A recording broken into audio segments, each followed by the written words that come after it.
Hey guys, happy Wednesday.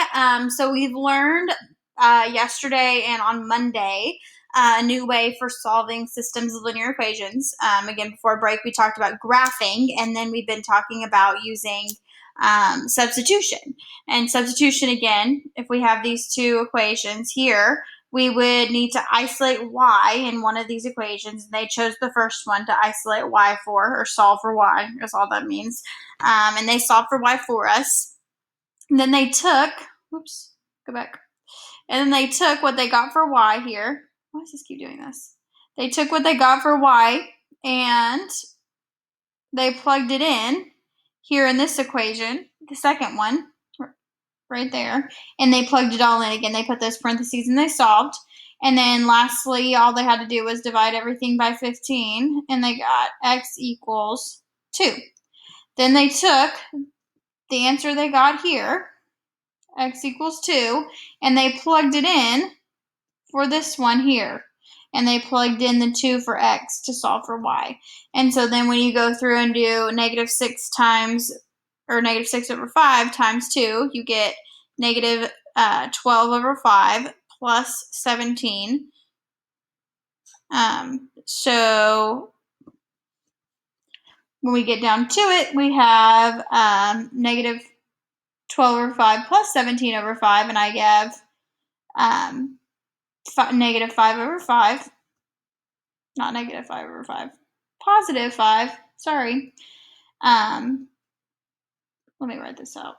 I'm confusing myself, y'all. Plus 17 over 5, and I'm left with 5 over 5, which is 1. There we go.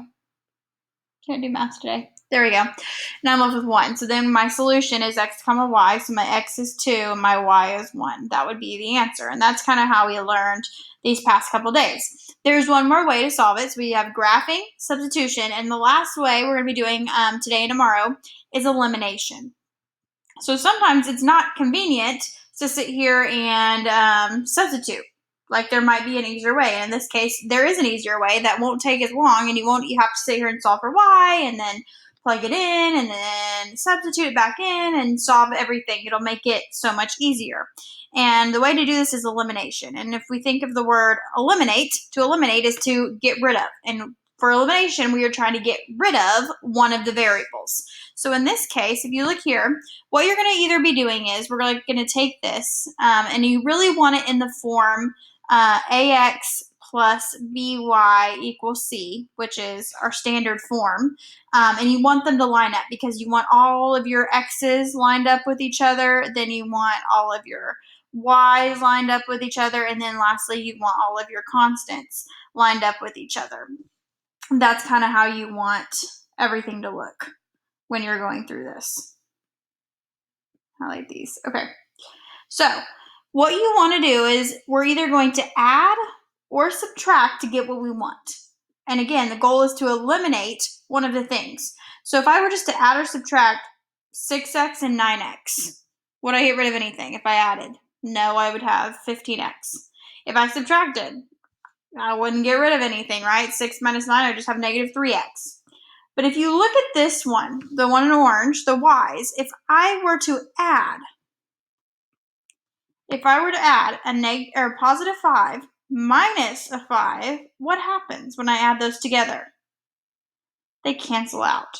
So what I want us to do is add everything together. I can't just add the y's together and forget about everything else. I've got to add everything together. So we're going to add the x's. 6 plus 9, again, is 15x. This went away. It's gone. My y's are no longer there. And then I've got 17 plus the 13 that I've got to add together as well. So I'm left with 15x equals 30. Then again, I'm just solving for x.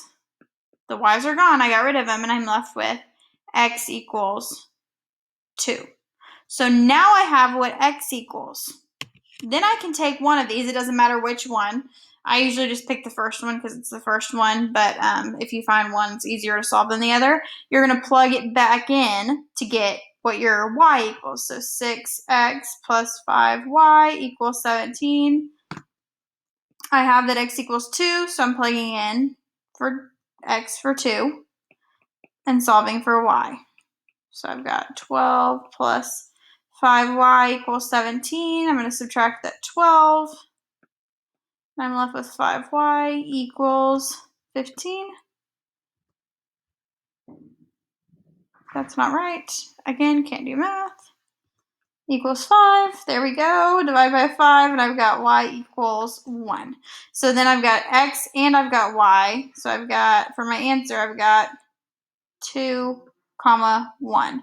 And again, it's a little bit less work than solving for y and then substituting and getting your answer for x and then plugging it back in. You still have to plug back in, but you can kind of skip these first 2 steps and go straight to the other one. So again, the goal is to eliminate. Yes, sometimes this might not always be the easiest method. You can use any 3 of these methods, graphing, substitution, or elimination, for any math problem. There just might be easier ways for some problems. Like this one, elimination is the easiest way. If you already have variables solved, substitution is probably the easiest way. So step 4, the elimination method. What you want to do is create opposite like terms.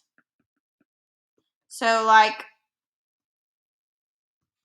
in one of your equations, like we had the positive 5y and negative 5y, or positive 1/3 x and negative 1/3 x.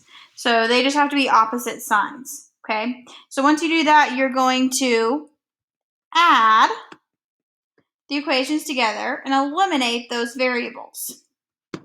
Then you solve the one-step equation, and then now you've got one variable. You're going to use the variable you do know to find the one that you don't. So you have to make sure you have those opposites in order to add those 2 together. So like this one, if you look at it, that's already lined up. It's got it in that standard form for me, x plus by equals c. And I've got a negative 2x and a positive 2x. Those are opposites. So if I were to add these 2 together, this would cancel out. I'm going to add, I've got 1y plus 8y is 9y equals 14 plus the 22 is 36. Divide everything by 9, and I've got y equals 4. Now again, I've got to solve for the one I don't have, so I'm just going to pick one. Again, I always pick the first one just because it's the first one. So negative 2x plus y equals 14. You can totally choose a different one. It's up to you. I've got y equals 4, so everywhere I see a 4, where I see a y, I'm plugging in 4. So I've got negative 2x plus 4 equals 14. I'm going to subtract 4. Negative 2x equals 10. Divide by negative 2. Divide by negative 2. And I'm left with x equals negative 5. So now my solution is x comma y, so negative 5 comma 4. Which again, I think elimination is easier, but substitution is usually can be easier if they have it solved for you, kind of like our notes we had. If it's not solved for you, elimination is probably the easier way to go. Again, you can pick which way unless they tell you, hey, I need you to solve for this. Solve using substitution or solve using elimination. Okay, so if we look here, so notice I've got negative x and negative x. Those are the exact same. -1 are the coefficients. I want the opposites. So I could change it, and again, I'll talk about that in just a second. Or if you look next door, I've got a positive 2y and a negative 2y. That's kind of what I'm looking for. And again, I'll talk about changing it in a second, where you can quickly create what you want if you don't have the opposite and you just have the same thing, but they're the same positive, or they're both negative. So we're going to add because of those 2. So these go away, and I'm left with a negative 1 minus 1. They're the same sign, so we add them. So I've got negative 2x's equals negative 2. Negative 2 divided by negative 2 is 1. I take what I do have and I plug it into one of these. Again, I usually use the top. Negative x plus 2y equals negative 13. I know x equals 1, so everywhere I see a 1 or x, I'm plugging in 1. So negative 1 plus 2y equals negative 13. I'm going to add the 1 over to both sides because I only want y's on the left. So I've got 2y equals negative 12. Divide everything by 2, and I've got y equals negative 6. Again, it's x comma y. My x is 1, and my y is negative 6 is my solution to that systems. Okay. So sometimes they might not be as easy, they might not be as straightforward, and you might have to do a little bit of work. Not a lot of work, but just a little bit. So the next two systems do not have opposite like terms. Let's see what we can do to create this. So again, in this case, if you look, I've got this 6x and a 6x. But I want one to be negative. Well, what's the easiest way to make it negative? Multiply by negative 1. If I multiply by negative 1, though, for the negative 6, I've got to multiply this whole thing by negative 1. Like the negative 1 has to go to everything. I can't leave out anything. Well, basically what that's doing is just changing all of my signs is what we're going to be doing. So this becomes a negative, this becomes a positive, and this becomes a negative. All signs switched. Now I have exactly what I need to get what I want, right? Because now this goes away when I add 6y minus 7y is a negative 1y. Negative 24 plus 18 is a negative 6. Divide everything by the negative 1.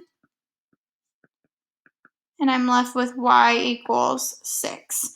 I plug in the y equals 6 into one of these. Negative 6x plus 6y equals negative 24. And again, when you do this part,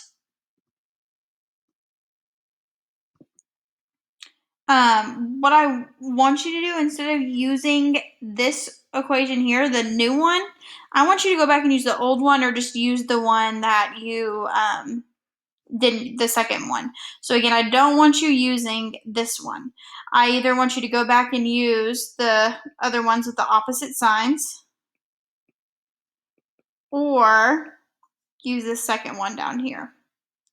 So then I plug in, I know y equals 6, so wherever I see a y, I'm plugging in 6x minus 6 times 6 equals 24. 6x minus 36 equals 24. Add 36 to both sides. I am left with 6x equals 60. Divide both sides by 6. And I'm left with x equals 10. So now I've got x equals 10, y equals 6. So 10 comma 6 is my answer for that systems. And again, you always want to go back and use that one. So if you had to multiply by a negative 1 or something, you want to go back and use the one that you didn't change, because that's the original equation. You don't want to use the one that you have changed. Same thing here. If you look at these negative 8s, that's what I want to use, except they're both negative. So I need to multiply one of these by a negative 1. It doesn't matter which one. Like, you could multiply the first one by negative 1 or the second one. It doesn't matter, as long as I'm changing one and we're getting those opposites there. So I'm going to multiply this whole thing by negative 1, and that means everything inside of here gets multiplied, or what's really happening is everything's changing. So it becomes negative 2x, positive 8y, negative 8. And I'm just going to copy down this one below here, and I've got negative 3x minus 8y equals 8. Okay, these cancel out. That's what I was trying to do. So they should cancel out. Negative 5x equals, well, negative 8 plus 8. There it goes away. I'm left with 0. I've got negative 5. X's, I just want 1. So I'm going to divide by and get 0 divided by negative 5 is just 0. So x equals 0. I'm going to use an original equation. So it doesn't matter which one. Pick one. But again, original. So if I want to use that first one, I have to use the original signs. And I know that x equals 0. So where I see an x, I'm going to plug in 0. So I've got 2 times 0 equals negative 8y. Oops. Does not equal. Minus 8y equals 8. Sorry, y'all. 2 times 0 is 0, so that just goes away. Negative 8y equals 8. Divided by that negative 8, and I'm left with y equals negative 1. So x equals 0, y equals negative 1 is our answer. for that systems. Okay, the next two won't take too long to solve, and there's a reason they won't take too long to solve. So notice here, I don't have to do anything, I don't have to divide or anything, because I've got a positive 4 and a negative 4, so those just go away. But look what happens when I add negative 3y plus 3y. Those also go away. So I'm left with 0 equals 6 minus 6 is also 0. 0 equals 0. So I've got a number equals a number. What does that mean?